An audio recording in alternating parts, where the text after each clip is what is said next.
Well, here we are again, folks. Another Cold War and another Cuban Missile Crisis. They got a nuclear-powered submarine that's going to Havana for exercises, supposedly. But it carries missiles. Let's see what Big Joe can do about this. He's been wrong about everything, according to his fellow senators. About everything in history so far in his 40, 50 years in government. 50-something years. Keep this in mind, too, that a lot of our leaders have never had to hire anyone. Okay? They have never had to run a business.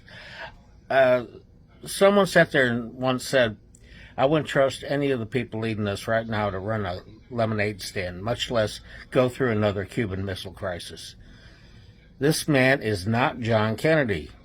He's not going to get us through it. And what he did is he sat there and kind of gave the nod to the Ukrainians.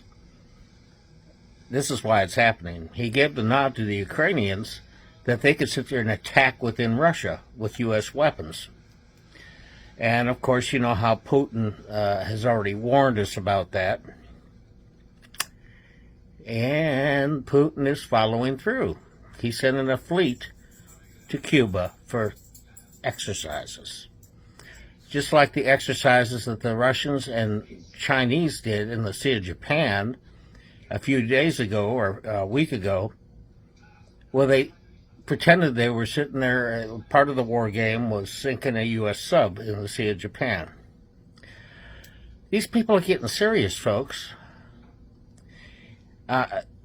We are getting closer and edging closer and edging closer to a world of fire. Not just Israel, not just Ukraine. And remember, all those Chinese people coming across the border, they're all fighting age males. I told you what they did in Tibet back when I was younger. They called it population exchange.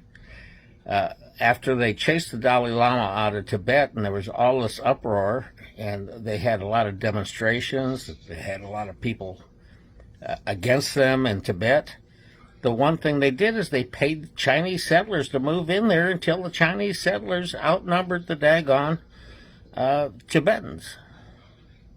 And that is history, folks. And if you understand history, understand two things.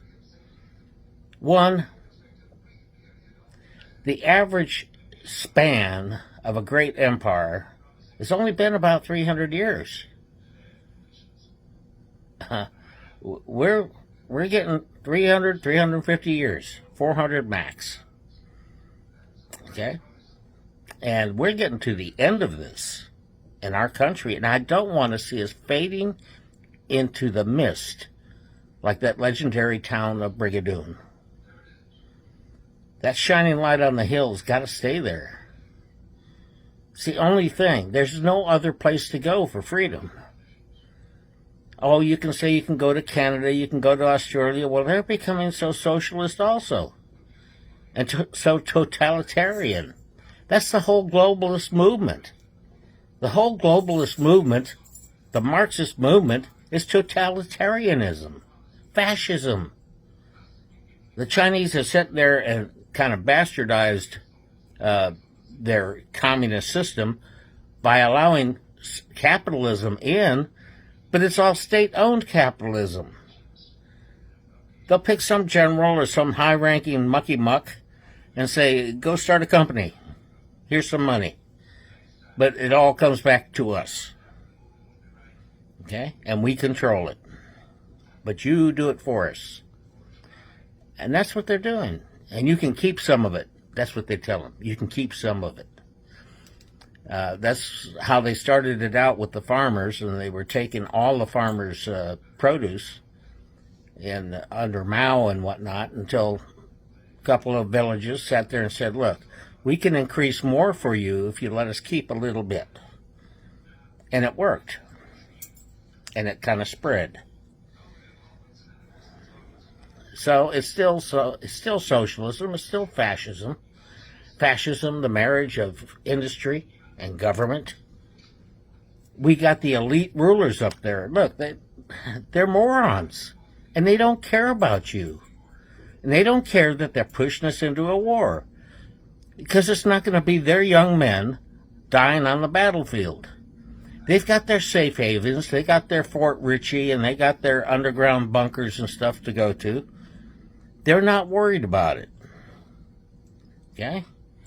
They've got the plans. I was part of the evacuation to test, we had to practice our evacuations out of the Pentagon, and my place was going to Fort Ritchie up in Maryland.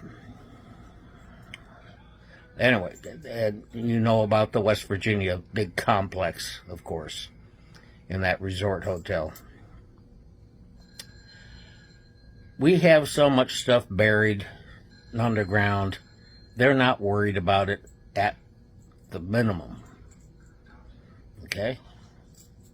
They don't care about you. Okay? They are making such moronic decisions up there. I mean, you started with the moronic decision to sit there and get rid of your big air base in Kabul, Bagram Air Base, and pull out all your military before you decided to pull out your civilians and your people that helped you. That was the screw up there.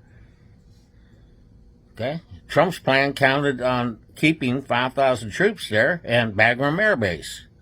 That Bagram Air Base could have sat there and landed those huge planes, about 6 or 7 of them at a time, loaded them up, come back. And the government doesn't talk to each other.